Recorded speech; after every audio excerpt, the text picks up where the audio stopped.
मैं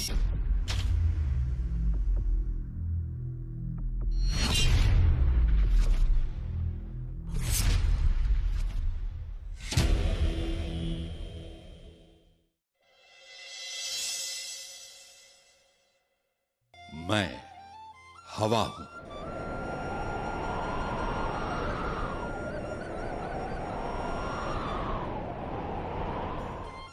खुद को हवाओं के हवाले करके देखें, जिंदगी को पंख लग जाएंगे, खूबसूरत पंख। मुझे इसका एहसास है क्योंकि मैं अतीत से इतिहास का गवाह रहा हूं। मैं बीजों को अपनी बाहों में समेटे एक जगह से दूसरी जगह, एक देश से दूसरे देश ले लेके घुमाऊं और उन्हें अपनी नजरों के सामने जन्म लेते, पौधा बनते और फिर फूलों फलों से लदे बड़े बड़े सायादार पेड़ बनते देखा है। और खुददारी तो देखें इन बीजों की। इन्होंने जो भी जमीन से लिया उसे अपने आप को मिटाकर वापस अदा किया। इन बीजों की खुददारी देखकर आजादी पूर्व के मशहूर हिंदुस्तानी शायर इकबाल का शेर याद आ जाता है। मिटा दे अपनी हस्ती को अगर कुछ मर्तबा चाहे, कि दाना खाक में मिलकर गुले गुलजार होता है। इकबाल ने तो यह शेर काफी बाद में लिखा था, लेकिन गोरखों ने दुनिया को अपनी हस्ती मिटाकर जीने के सलीके बहुत पहले ही सिखाना शुरू कर दिए थे। कुछ इकबाल के इन्हीं बीजों जैसी दास्तां से हम आज रूबरू होंगे। जब पूरब से निकलती सूरज की किरणें नेपाल के इन ऊबड़ खाबड़ पहाड़ों के दरमियान बसे इस गोरखा राजशाही इलाके पर पड़ती है। कहते हैं 16वीं शताब्दी के संत बाबा गोरखनाथ के मानने वाले होने की वजह से यहां के लोग गोरखा कहलाए। कुछ दूसरे लोगों का कहना है कि यहां के लोग हिंदू आस्था के मुताबिक हमेशा से गौ रक्षक रहे और इसी वजह से गोरखा नाम पड़ा। दरअसल नेपाल जो आज नेपाल सा दिखता है, इसका सेहरा भी 18वीं सदी के गोरखा राजा पृथ्वी नारायण शाह के सर ही जाता है, जिन्होंने आपस में हमेशा लड़ते रहने वाली यहां की 24 रियासतों को एक किया। राजा पृथ्वी नारायण शाह की फौज गोरखा के नाम से जानी जाती थी। हम सब जानते हैं कि किसी समाज की कहानी कितनी भी अच्छी तरह क्यों ना कही जाए, दास्तां के कुछ न कुछ हसीन पहलू तो छूट ही जाते हैं। हवाओं के देवता होने के बावजूद मैं ये दावा नहीं कर सकता कि मैं हर संगे मिल, हर उस पन्ने को पेश कर सकूंगा जिसने अब तक के गोरखा इतिहास को सजाया संवारा और यादगार बनाया है। हां, मेरी कोशिश यह जरूर है कि हर उस दिलकश नजारे को पेश कर सकूं जिससे गोरखा तारीख को मुझसे कोई शिकायत न रह जाए। नेपाल को संगठित और मजबूत बनाने के बाद पृथ्वी नारायण शाह ने सिक्किम के एक बड़े हिस्से को अपनी बहादुरी का एहसास दिलाया। पृथ्वी नारायण शाह की मौत के बाद प्रधानमंत्री भीमसेन थापा का दौर आया, जिसने नेपाल की तस्वीर ही बदल के रख दी। इसके बाद एक समय आया जब गढ़वाल इलाके के शुभचिंतक हर्षदेव जोशी ने गोरखा फौज को दावत दी कि वो आए और लोगों की बेहतरी के लिए आए। हालात की नजाकत को समझते हुए गोरखा फौज ने हर्षदेव जोशी की दावत कबूल की और फिर काली नदी पार करके 1790 में कुमाऊं पे कब्जा कर लिया। इसके बाद तो जैसे गोरखा कौम पीछे मुड़ के देखना ही भूल गई। 1803 में गोरखों ने गढ़वाल पर फतेह पाई और फिर अमर सिंह थापा के नेतृत्व में देहरादून भी हासिल कर लिया। बात यही नहीं हुई। गोरखा सोच अब ठाना है तो करना है। आगे बढ़ने की हद तो ये हो गई कि हवाओं पे सवार गोरखा फौज पंजाब के पहाड़ों को कब्जा करते हुए हिमाचल पहुंच गई और सतलुज नदी पे जाके रुकी। अब हुआ वही जो होना चाहिए। कहते हैं किसी भी बहादुर कौम को उसका हक मिल ही जाता है। इन सब इलाकों पर अब गोरखों की हुकूमत हो गई। लेकिन इसी बीच ब्रिटिश ईस्ट इंडिया कंपनी, जो कि खुद पूरे हिंदुस्तान को अपना गुलाम बनाने के ख्वाब बुने हुई थी। गोरखों की बहादुरी की खबरें मिलने लगी। अंग्रेज मुगलों की हुकूमत तो लगभग खत्म कर ही चुके थे और यही वजह थी कि उन्होंने गोरखों को कबाब में हड्डी मानते हुए भारत नेपाल सीमा के भुटवाल पोस्ट पर गोरखों पर हमला कर दिया। अब हवा का रुख बदला और जंग की तस्वीर भी। देहरादून में गोरखा सेनापति बलभद्र ने देहरादून के नाला पानी के घने जंगलों में खलंगा किले का मोर्चा संभाल लिया। यहां 3 ऐसी लड़ाइयां हुई कि अंग्रेजी फौजों के चेहरों पर हवाइयां उड़ने लगी। उन्हें हिंदुस्तान में दुश्मन तो बहुत मिले, लेकिन ऐसे कभी नहीं मिले जिसने मैदाने जंग से उनके पैर उखाड़ दिए हों और उन्हें मुंह की खानी पड़ी हो। खैर, गोरखों की कुल जमा फौज 600 लोगों की, ऊपर से घर से हजारों मील दूर, इसलिए किसी मदद की कोई उम्मीद भी नहीं और हथियारों के नाम पर कुछ बंदूकें, कुछ नेपाली खुखरी और कुछ गुलेले, और वहीं अंग्रेजों की 10,000 लोगों की फौज, घोड़ों और सारे हथियारों और दूसरे साजो सामान के साथ। किसी चीज की कोई कमी नहीं सिवाय एक चीज के, वो थी जान हथेली पर लेके लड़ने की, जिसकी कमी गोरखों के पास थी ही नहीं। और यही वजह रही कि शुरू में हुई अंग्रेजों की गोलाबारी का गोरखों पर कोई असर नहीं हुआ। रात हुई, गोरखा फौज अलाव जला के उसके पास सो गई, जबकि महिलाएं बच्चों की देखरेख में लगी रहीं। आखिर हवा होना यह सब मैं देख ही रहा था। अचानक मेरी नजर एक गोरखा पर पड़ी जो किसी अंग्रेज खबरची को बलभद्र के कैंप में लेकर आया था। आधी रात से ज्यादा का वक्त मशालजी ने मशाल कुछ इस तरह से पकड़ी हुई थी कि बलभद्र अंग्रेजों की भेजी चिट्ठी पढ़ सके।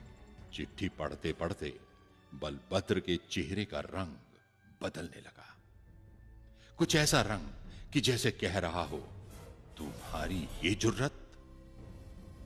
बलभद्र ने चिट्ठी पढ़ी, उसके टुकड़े टुकड़े किए और फिर जमीन पर फेंक दिया। मैं इतनी रात में इस तरह का खलल पसंद नहीं करता, और जहां तक हथियार डालने की बात है तो अपने जनरल से कहना कि गोरखों को जिल्लत की जिंदगी से कहीं ज्यादा इज्जत की मौत पसंद है। और हां, उनसे मुलाकात युद्ध भूमि में होगी। गोरखों का यह बागियाना अंदाज जवां जंग के सितारे के नाम से प्रसिद्ध अंग्रेज कमांडर सर रोलो गिलिस्पी को क्यों पसंद आता? अगला हमला यकीनन बड़ा होना था। हुआ भी यही।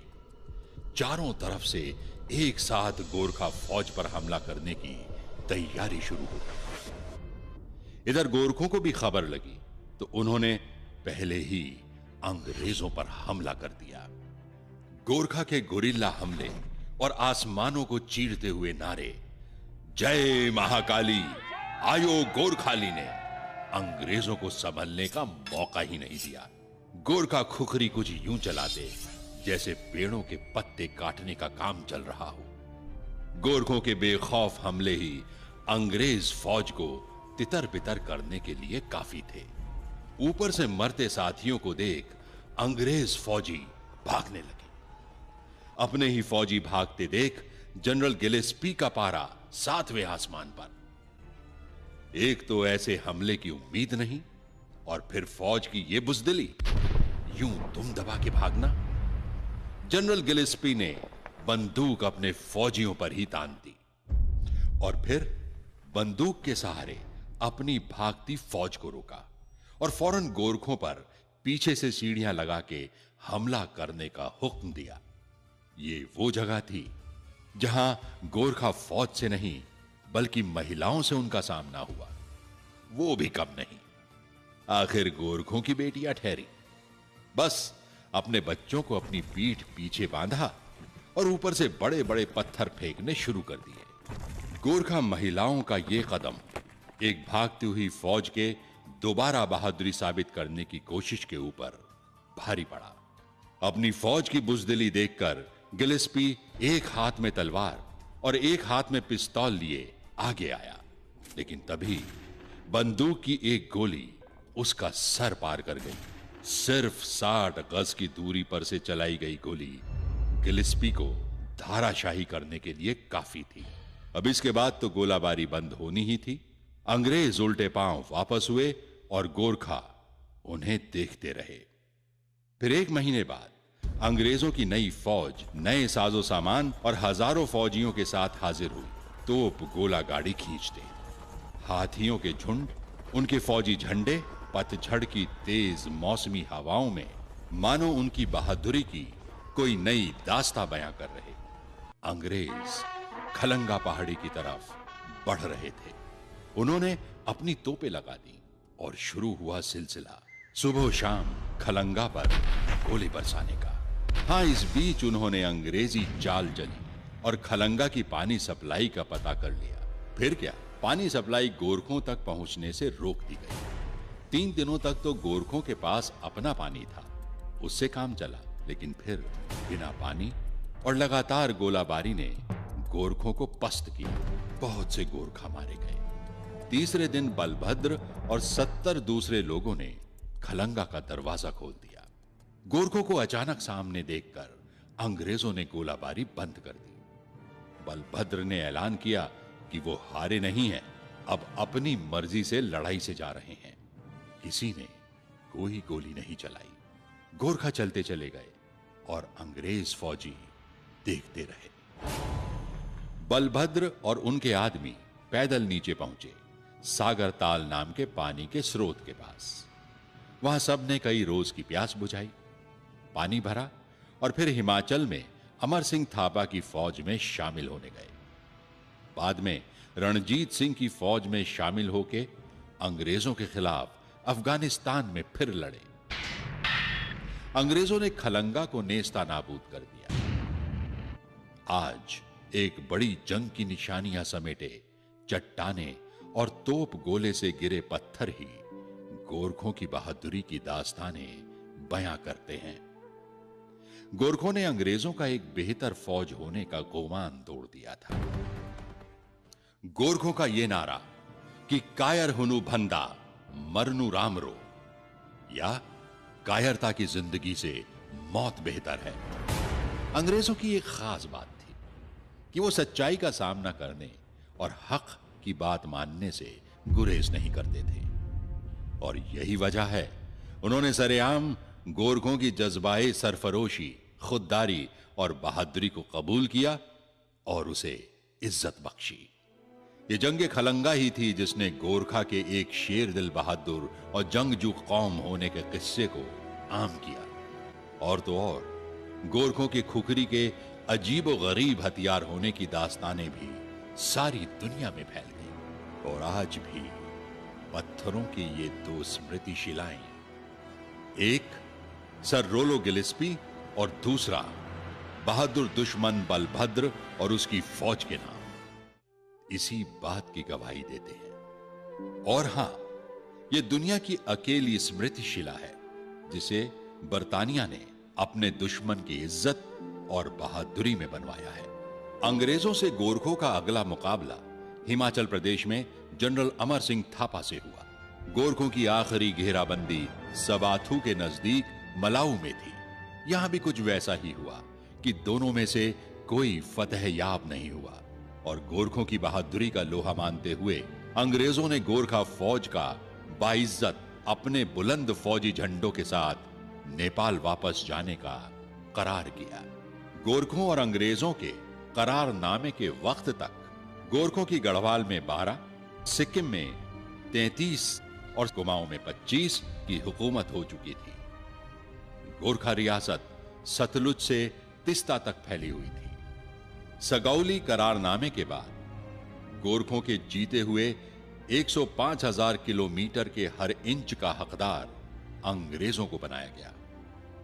और तो और गोरखों की बहादुरी की इससे बड़ी सनद क्या होगी कि अंग्रेजों ने उनको अपनी गोरखा बटालियन में शामिल करना शुरू कर दिया। और अंग्रेजों के गोरखों पर भरोसे का आलम यह था कि पहले विश्व युद्ध के वक्त गोरखा रेजिमेंट ने 11 अलग अलग जंगों में अपनी फौज का झंडा बुलंद किया।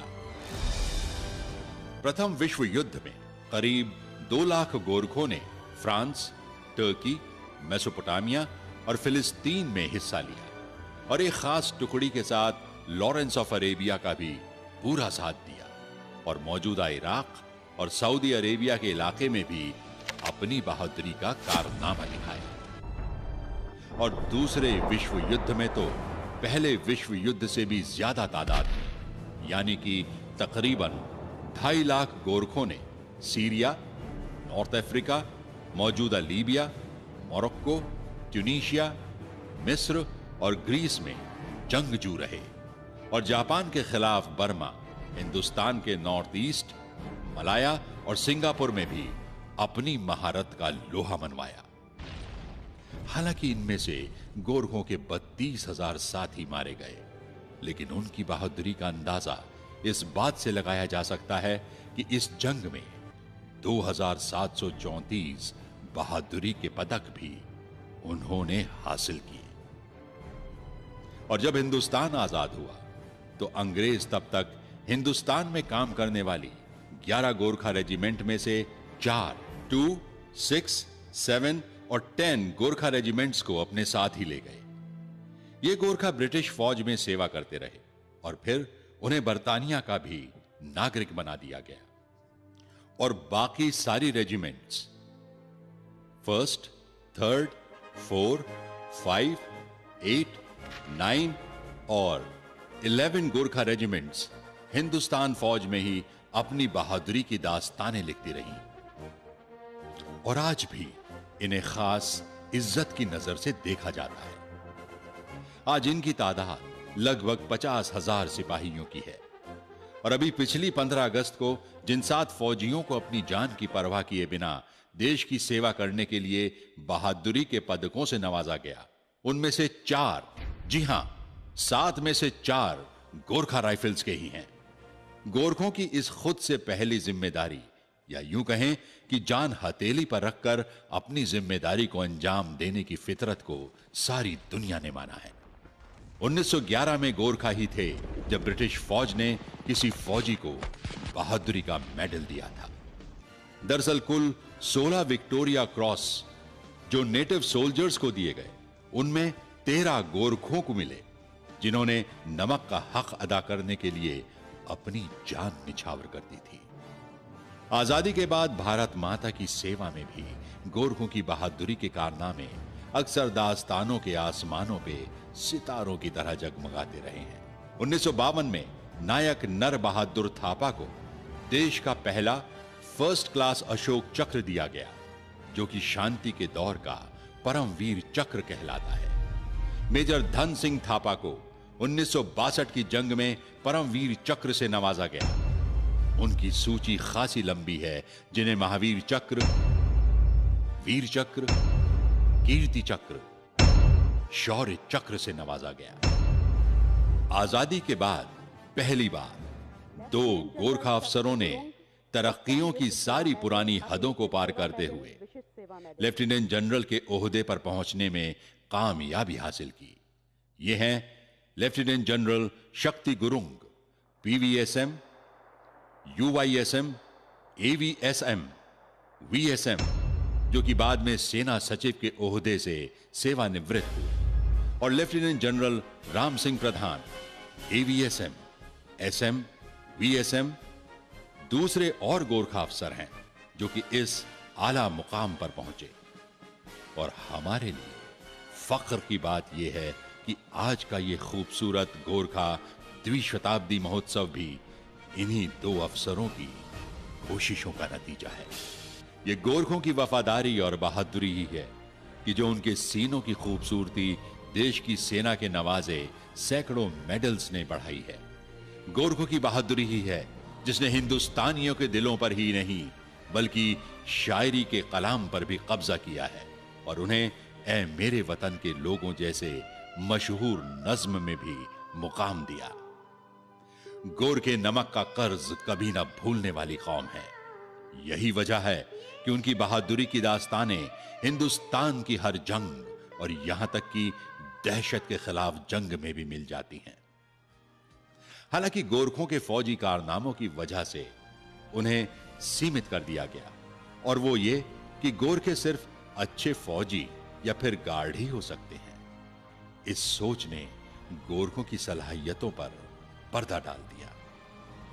यही वजह है कि आज भी जब गोरखा रेजिमेंट दुनिया भर में अंजाम दिए अपने तमाम जंगी और फौजी कारनामों के 200 साल मना रही है, तो भी गोरखा कौम अपनी वजूद को समाज के दो राहे पर पाती है। आज भी गोरखा को हर रोज देश के किसी ना किसी कोने में, जो कि उसका अपना घर है, उसमें न सिर्फ अपनी पहचान के सवाल का सामना करना पड़ता है, बल्कि गैर बराबरी के एहसास से भी दो चार होना पड़ता है।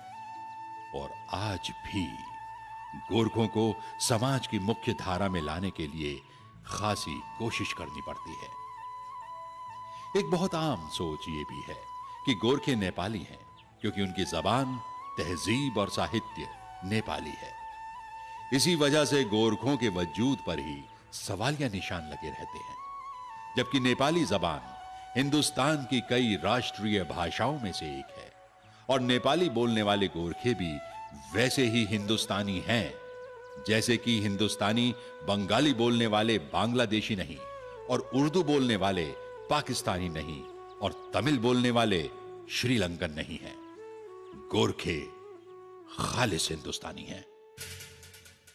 पूरे हिंदुस्तान में 10 मिलियन यानी 1 करोड़ हिंदुस्तानी नागरिक गोरखे हैं। उत्तराखंड की कुल जमा आबादी का 12% गोरखे हैं। गोरखों की राष्ट्र निर्माण में योगदान की तमाम कहानियां कही ही नहीं गई।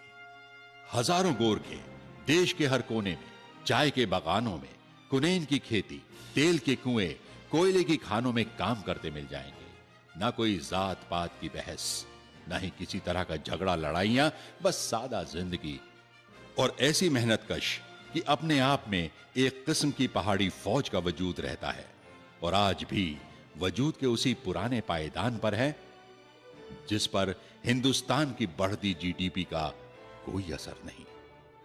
अब देखें ना, खड़क सिंह बिष्ट का नाम आप में से कितने लोगों ने सुना है? खड़क सिंह बिष्ट भी एक देहरादून के स्वतंत्र सेनानी थे जिन्होंने गांधी जी के साथ दांडी यात्रा में भाग लिया था। खड़क सिंह बिष्ट पहले गोरखा स्वतंत्रता सेनानी थे। और मेजर दुर्गामल का नाम? मेजर दुर्गामल देश की आजादी के वो जंगोजू थे जिन्हें अंग्रेजों ने फांसी के फंदे पर लटका दिया था। आज भी देश की पार्लियामेंट में उनकी मूर्ति कुर्बान होने वालों की याद दिलाती है। कुछ ऐसे ही नामालूम दास्तां हैं मौसीकार राम सिंह ठाकुर की, जिनकी कंपोज किए आईएनए का तराना कदम कदम बढ़ाए जा आज भी हिंदुस्तानियों के दिले जुबान पर राज करता है। अब यही तराना इंडियन आर्मी का भी है। राम सिंह ठाकुर ने ही आजाद हिंद फौज का कौमी तराना सब सुख चैन कंपोज किया था। उत्कल बंगा चंचल सागर विंध्य हिमालय नीला जमुना गंगा, तेरे नित गुण गाए तुझसे जीवन पाए, सब तन पाए आशा सूरज बनकर जग पर चमके भारत नाम सुभागा। जय हो जय हो जय हो जय जय। सोचिए, आमतौर से कितनों ने अरी बहादुर गुरुंग का नाम सुना होगा, जो कि हिंदुस्तान की संविधान कमेटी के एक अहम मेंबर थे। तो क्लासिकल डांसर में सरे फेहरिस्त रहने वाली मशहूर और मारूफ पद्मश्री सितारा देवी और गोपी किशन भी गोरखा थे। वाना ताज्जुब। अच्छा, तो और सुनिए, मुंबई के मशहूर पेंटर लक्ष्मण श्रेष्ठा भी गोरखा हैं। अब आचार्य बालकृष्ण का क्या तारुफ कराया जाए। उन्होंने तो हिंदुस्तानी आयुर्वेद को सारी दुनिया में पहुंचाया है। तालीमी मैदान में भी गोरखों का कम योगदान नहीं रहा। उत्तराखंड का मशहूर कैम्ब्रियन हॉल की बुनियाद श्री शशि शमशेर जंग बहादुर राणा ने रखी थी और फिर उनकी रानी साहिबा ने उनकी मुहिम को आगे बढ़ाया और आज यहीं से तालीम पाए लोग आर्मी जनरल, एयर मार्शल, उद्योगपति, शिक्षाविद, मशहूर कलमकार और आला किस्म के व्यापारी बन रहे हैं। आज हिंदुस्तान के सभी राज्यों में सिक्किम को सबसे ज्यादा प्रगतिशील राज्य माना गया है। इस राज्य के चीफ मिनिस्टर श्री पवन चामलिंग किसी तारीफ के मोहताज नहीं है। कुल 5 बार सिक्किम के चीफ मिनिस्टर रहे और ये उनकी आला सोच ही है जिसने सिक्किम सूबे को आज ये बेहतरीन मुकाम दिलाया है। समस्या चाहिँ राम्रो शिक्षकहरूको कमी छ। गोरखा टेरिटोरियल एडमिनिस्ट्रेशन के चीफ एग्जीक्यूटिव जनाब बिमल गुरुंग हैं, जो कि दार्जिलिंग में गोरखों की ख्वाहिशों को परवान चढ़ाने के लिए मेहनतकश हैं। आज जो इतना दिन का बाद में हम लोग बातचीत हुआ और हमारा एमपी एस सालोले ने हमारा जो बात था वो स्पष्ट रूप से वहाँ पर रखा। हम लोग खुश हूँ। और यहाँ अपने उत्तराखंड में भी गोरखे अपने नाम, नमक और निशान की खातिर राज्य की तरक्की के लिए हर वक्त कुर्बान हैं। 1976 तक देहरादून शहर भी 3-3 गोरखा रेजिमेंट्स का घर रहा है और जो गोरखे यहां रिटायर हुए वो यहां के होके रह गए। यहां की मिट्टी इतनी भाई कि यहीं जमीन खरीदी और यहीं मकान बनाए और उनकी अगली नस्ल भी उनके पद चिन्हों पर चल रही है। यह देहरादून ही है जहां गोरखों ने फुटबॉल को कुछ इस तरह अपनाया जैसे बतख पानी को अपनाती है। गोरखों के लिए फुटबॉल एक जंग की तरह है, वही फुर्ती भरे अंदाज जैसे कि जंग में होता है, मंजिले मकसूद हासिल करना। 1950 तक पहुंचते पहुंचते गोरखों की फुटबॉल के कारनामे कोलकाता तक पहुंच गए, जो बाद में फुटबॉल क्लब का मक्का बन गया। ये सारे फुटबॉल प्लेयर्स देहरादून के ही थे, जो कि फुटबॉल के महारथियों के नाम से जाने जाते हैं। इनमें से ज्यादातर प्रोफेशनल फुटबॉलर थे, जिन्होंने ईस्ट बंगाल क्लब और मोहन बागान क्लब से फुटबॉल खेले और हिंदुस्तान की टीम में भी अपना मुकाम बनाया। इनमें से कई Asian games, Commonwealth games, Merdeka cup, Durand cup और यहां तक कि ओलंपिक गेम्स तक भी पहुंचे हैं। चंदन सिंह रावत, वीर बहादुर गुरुंग, राम बहादुर, अमर बहादुर गुरुंग, उपेंद्र सिंह रावत, श्याम थापा, सीबी थापा को कौन नहीं जानता। और आजकल सुनील छेत्री को सभी जानते हैं। अपने फुटबॉल के माहिराना अंदाज की वजह से वो कितनी ही फुटबॉल चैंपियनशिप्स में हिंदुस्तान टीम का हिस्सा रहे। गोरखा सिर्फ फुटबॉल के ही महारथी नहीं थे, बॉक्सिंग में भी उन्होंने अपनी खासी पहचान बनाई है। जैसे कि पदम बहादुर मल ने हिंदुस्तान को एशियन गेम्स में पहला स्वर्ण पदक दिलवाया था और इन्हें अर्जुन अवार्ड से भी नवाजा गया। इसी तरह हरि सिंह थापा को बॉक्सिंग के लिए द्रोणाचार्य अवार्ड मिला। दोनों खिलाड़ियों को उत्तराखंड लाइफ टाइम अचीवमेंट से भी नवाजा गया। 2005 में सोम बहादुर थापा ने कॉमनवेल्थ गेम्स में सोने का तमगा हासिल करके देश और गोरखों का नाम रोशन किया। और अभी हाल ही में शिव थापा ने ओलंपिक 2016 के लिए क्वालिफाई करके ऐसा करने वाले सबसे नौजवान बॉक्सर होने की खुशी मनाई। दौड़ के मैदान में भी शिव कुमार श्रेष्ठा क्रॉस कंट्री चैंपियन हैं और इसी तरह मकबूल हैं मैराथन रनर रोशनी राय, जिनके सर अकेले ऐसे भारतीय होने का सेहरा जाता है जिन्होंने 89 किलोमीटर कॉमरेड मैराथन पूरी की। खलंगा की दौड़ भी उन्हीं की सरपरस्ती में की गई है। चलें अब गोरखों की कुछ तीरंदाजी की बात हो जाए। अर्जुन अवार्ड से नवाजे जाने वाले तरुणदीप ने 2011 के एशियन गेम्स में चांदी का पदक हासिल किया और इसे जीतकर हंगामा कर दिया। भरत छेत्री हॉकी के वो खिलाड़ी हैं जिन्होंने हिंदुस्तान को कैप्टन की हैसियत से कई जीतें दिलवाई। My name is Bharat Chhetri. I am from Darjeeling, 30 years old. I am the captain of Indian hockey team. और शार्प शूटर जीतू राय को कौन नहीं जानता है। गोरखों की जिंदगी में हवा का रुख बदलता हुआ नजर आ रहा है। आज उन्हें इस तरह का एहसास है कि अपनी जड़ों को मजबूत रखना फक्र की बात है। उन्हें हिंदुस्तानी होने का गर्व हासिल करने के लिए गोरखा होने का गर्व भी अपनाना होगा। उन्हें पता है कि उनके पास एक अपना इतिहास है, अपनी तारीख है, जिस पर फक्र करना अपने वजूद पर फक्र करना होगा। ये 200 साल का महोत्सव एक बेहतरीन मौका है उन हदों से बाहर निकलकर अपने बनाए हसीन वजूद को पहचानने का। गोरखों ने कितने ही संगे मिल खुद बनाए और फिर उनसे आगे भी निकल गए। आज वो वक्त आ गया है अपनी तारीख पर फक्र करते हुए नई सोच के जरिए नई मंजिलों को हासिल किया जाए। गोरखों को भी अपने अंदर वो तब्दीलियां लानी होंगी जिसकी तमन्ना वो अपने दिलों में रखते हैं। कहते हैं तारीख मंजिलों के निशान देती है, इसलिए ये तो यकीन से कहा ही जा सकता है कि जब तक आसमां में सूरज चांद चमकता रहेगा तब तक गोरखों की कामयाबी की नई दास्तानें लिखी जाती रहेंगी। इस 200 साल लंबी ईमानदारी, वफादारी, बहादुरी और सरफरोशी, इस दास्तां को अगर सिर्फ एक लफ्ज में बयां करना हो तो वो लफ्ज होगा गोरखा।